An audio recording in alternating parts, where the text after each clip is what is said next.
Malaking tulong sa kampanya ng pamahalaan laban sa droga ang rehabilitation center na tinayo ng China sa Sok Sargen. Yan ang ulat ni Mark Vitalco.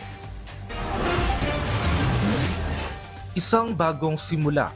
Ito ang ibinigay ng Sok Sargen Drug Abuse Treatment and Rehabilitation Center sa probinsya ng Sarangani kay Noni Tan. Noong 2020, ipinag-utos sa kanya ng korte na sumailalim sa rehabilitation.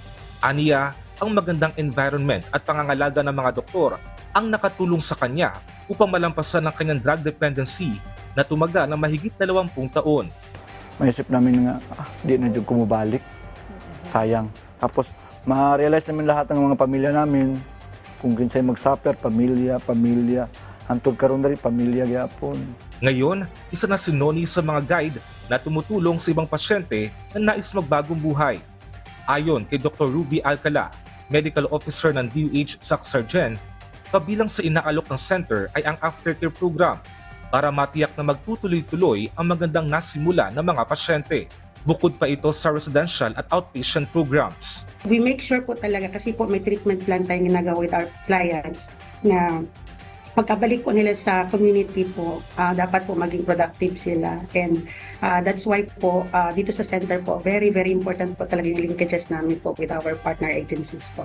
Taong 2018, sinimulang itayo ng China State Construction Engineering Corporation ang Drug Rehabilitation Center na may lawak na 3 ektarya at kaya mag-accommodate ng 150 pasyente. Layo nitong suportahan ng gobyerno sa kampanya nito kontra iligal na droga. Ayon kay Yuan Fengwei, Deputy General Manager ng China Construction Third Engineering Bureau International, isang subsidiary ng CSCEC, natapos nila ang proyekto sa tulong ng Filipino workers.